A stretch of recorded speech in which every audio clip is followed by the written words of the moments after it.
Why does violence cling to humanity like a shadow, refusing to let go even when we cry out for peace? I'm speaking as a humble advocate of the Buddhist teachings, a senior who's seen decades of strife and still believes in the power of nonviolence. Today, I'm not just sharing ancient wisdom. I'm pleading with you to see the world through the eyes of compassion, because the alternative is a cycle of destruction we can't escape. Let's dive into the heart of why violence persists and how the Buddhist path offers a way out, right here, right now. But first, let me ask you something raw and real. Have you ever felt the sting of anger so deep it burned your soul, only to realize later it hurt you more than anyone else? I've been there, my friends. In my younger years, I watched a neighbor feud over a strip of land turn into a decade-long grudge, families torn apart, children caught in the crossfire of harsh words, all over something as fleeting as dirt. It made me wonder, if we can't let go of small slights, how can we ever hope to end wars? The Buddha taught us to step into another's shoes, to feel their pain as our own. That's not weakness, it's the hardest, bravest thing you can do. So, I challenge you to think, when was the last time you held on to rage and what did it cost you? Let's unpack this together because understanding this is the first step to breaking free. Now, let's lay the foundation of what nonviolence truly means in the Buddhist way. It's not about being passive or turning a blind eye. It's an active, skillful practice rooted in empathy and insight. The Buddha said, "Hatred does not cease by hatred, but only by love. This is the eternal rule." This isn't poetry. It's a hard truth.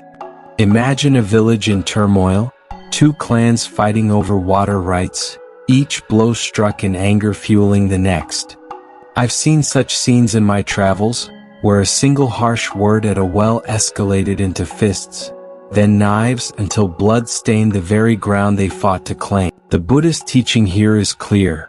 Violence begets violence. But if one side steps back, feels the other's thirst, their fear, their humanity, the cycle can pause. This isn't theory, research backs this up. A 2019 study from the University of Oxford on conflict resolution showed that empathy-based interventions reduced hostility in 68% of community disputes. Think about that. Nearly 7 out of 10 times, simply understanding the other side's pain cooled the fire. Nonviolence in Buddhism starts with seeing the other as yourself. Picture a moment in your own life, maybe a heated argument at a family dinner over politics or money. Did shouting solve it? Or did it deepen the rift? I recall a time I argued with my own brother over an inheritance. We yelled until our throats were raw, but it wasn't until I sat down, listened to his fears of being left with nothing, that we found peace. Empathy isn't just a feeling, it's a tool. The Buddha taught us to wield it like a craftsman shapes wood, deliberately, with care. This practice extends beyond personal spats to global conflicts. Consider the countless wars fought over borders or resources. Each side convinced they're right, each soldier a son or daughter to someone. The Buddha's wisdom asks, what if each general imagined their enemy as their own child before giving the order to strike? It's a radical shift, but it's rooted in a simple truth. Suffering is universal. The Pali Canon recounts the story of Kisagatami, a mother who lost her child and in her grief, begged the Buddha for a cure. He sent her to find a mustard seed from a house untouched by death, only for her to realize no such house exists. Pain unites us all. So, when we face conflict, whether it's a neighbor's slight or a nation's aggression, the Buddhist path urges us to pause and ask, what pain drives this anger? I've lived long enough to see small acts of understanding, like a smile offered after a harsh word, diffuse tensions that could have exploded. In my community, I once mediated between two shopkeepers ready to come to blows over a customer dispute. I asked each to describe the other's struggle. Turns out, one was grieving a loss, the other drowning in debt. When they saw each other's burdens, fists unclenched. This is the Buddhist way. Non-violence through understanding, step by step, heart by heart. Let me throw you a curveball now. What if the person you're angry with isn't just wrong, but has truly wounded you, deeply, irreversibly? I'm not talking about a petty slight. I mean the kind of hurt that keeps you up at night. Can you still find empathy then? I've wrestled with this myself. Years ago, a close friend betrayed my trust in a business deal, leaving me near ruin. I seethed for months, plotting ways to get even. But the Buddha's words echoed in my mind. Anger is like holding a hot coal with the intent of throwing it at someone else. You are the one who gets burned. I realized my rage was eating me alive. Sleepless nights, a racing heart, even my health suffered. So I sat with my pain, imagined his desperation that led to the betrayal, and slowly I let go. It wasn't easy. It took weeks of meditation, of reminding myself that his wrong didn't define my peace. And here's the kicker. A 2021 study from Stanford University found that holding grudges increases cortisol levels, literally stressing your body into illness, while forgiveness lowers blood pressure and boosts mental health by 40%. Science meets spirituality here. So I ask you, who are you holding a hot coal for right now? Picture them, really see their face. What if their actions came from a place of suffering you can't yet see? I'm not saying forgive instantly, I'm saying start the journey. In my case, letting go didn't mean forgetting, it meant freeing myself. I wrote my friend a letter, not to reconcile but to release my anger. I never sent it, but the act shifted something in me. The Buddha teaches that non-violence isn't just for the other person. It's for your own liberation. Think of the wars raging today, unnamed but ever present in our news feeds. Soldiers on both sides carry orders, but also traumas, fears, families waiting at home. If each could see the other's humanity, even for a moment, might a ceasefire begin in their hearts? This isn't naive, it's necessary. I've seen small-scale versions of this in community disputes. Once, a local protest over land development turned ugly with shouts and threats. I joined a mediation circle, encouraging each side to share not just their demands but their fears. The developers feared financial ruin, the residents losing their heritage. When they heard each other, the shouting stopped. Not all issues were solved, but violence was averted. Empathy, even in pain, is a bridge. So, dig deep. What's the hardest hurt you've carried, and can you imagine the other side even just for a second?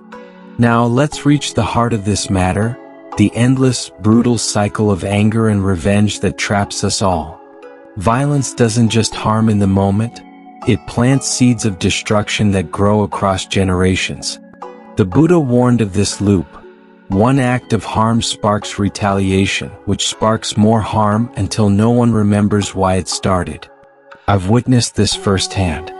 In a village I once visited, two families had feuded for over 50 years, stemming from a stolen cow, of all things.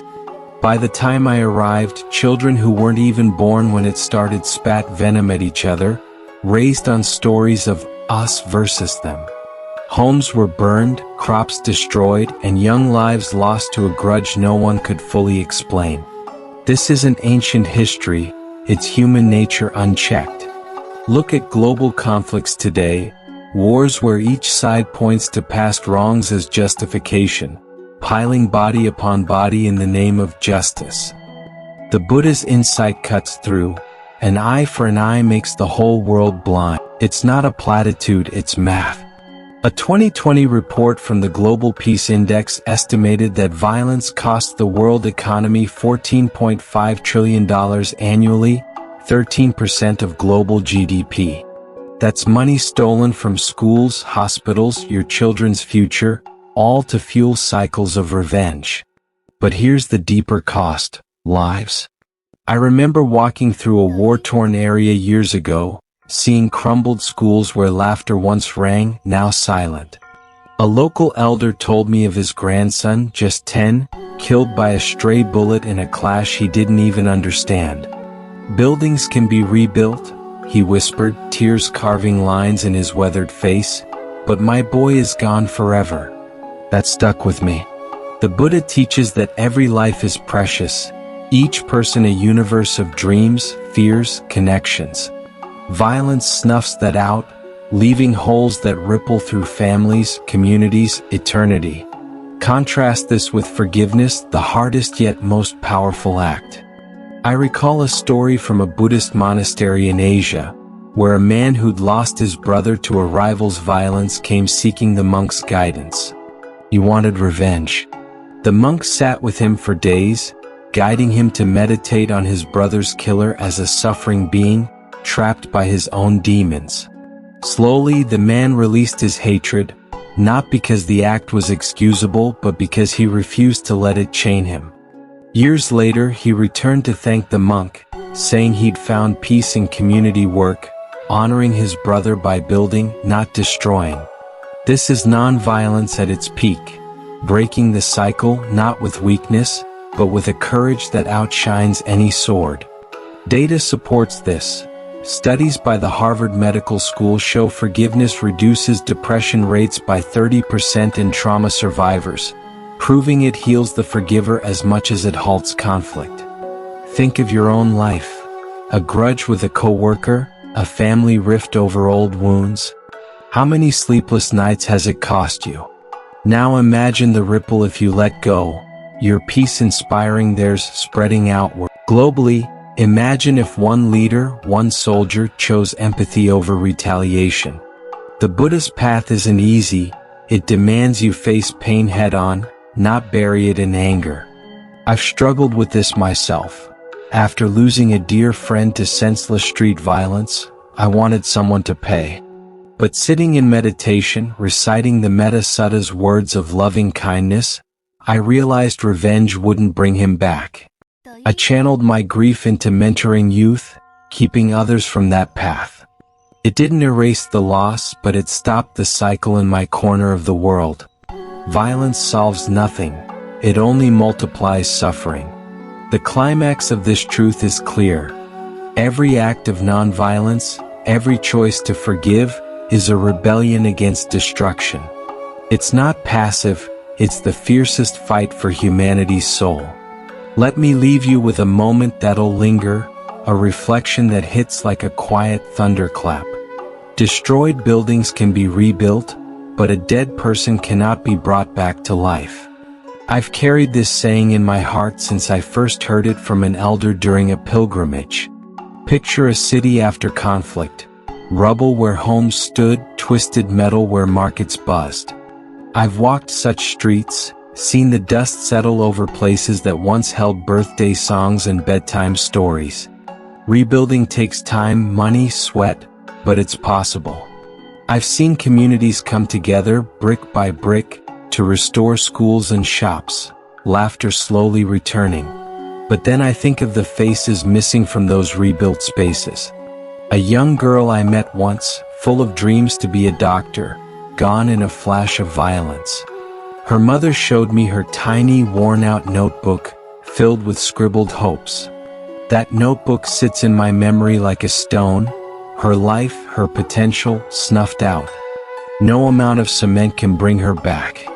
No treaty can revive the boy who dreamed of soccer stardom, cut down before his first game. I've wept at memorials, seen parents clutch photos as if they could hug the person again. The Buddha taught impermanence. Everything changes, everything passes, but loss like this cuts a permanent scar. I recall a friend who survived a riot but lost his entire family. He rebuilt his shop, painted it bright to honor their memory, but his eyes stayed hollow. I have walls again, he told me, voice cracking, but no one to share tea with inside them. Violence steals more than life. It steals futures, laughter, the mundane beauty of a shared meal. As I've aged, I've seen too many such stories, graves where dreams lie buried. The global burden of disease study estimates 740,000 deaths annually from violence worldwide. That's 740,000 stories ended, 740,000 families shattered. Each number is a face, a name, a void. So, when anger rises in you, when the world feels unfair, remember this. Your choice to strike or to pause could be the line between a rebuildable ruin and an irreplaceable loss. I've sat with survivors, held their hands as they wept for what's gone. Nonviolence isn't just a philosophy, it's a plea from every empty chair at a dinner table, every silent bedroom. Let this sink in, feel the weight of a life lost, the silence it leaves. I've meditated on this in quiet mornings, picturing those I've lost, and it fuels my resolve to never add to that silence. Can you feel it too?